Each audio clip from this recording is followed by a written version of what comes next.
यवतमाळ जिल्ह्यात अवैध रेती उत्खननावर प्रशासनाची मोठी कारवाई करण्यात आली आहे। झरी तालुक्यातील हिरापूर घाट येथे अवैधरित्या रेती उत्खनन व वाहतूक सुरू असल्याची गोपनीय माहिती प्रशासनाला मिळाल्यानंतर महसूल व पोलीस विभागाने संयुक्त कारवाई केली। मुकुटबन मंडळ अधिकारी सुभाष शंकरराव खैरे यांच्या नेतृत्वाखाली ही धडक कारवाई करण्यात आली।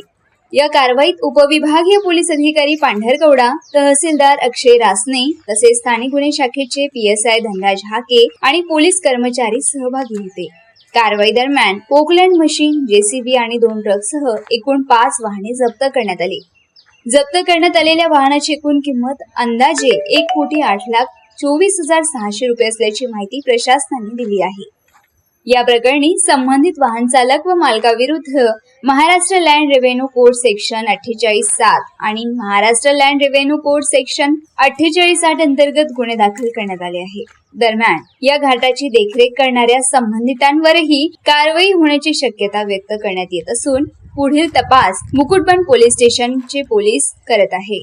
या कारवाईमुळे जिल्ह्यातील अवैध रेती उत्खननावर आळा बसण्याची अपेक्षा व्यक्त केली जात आहे।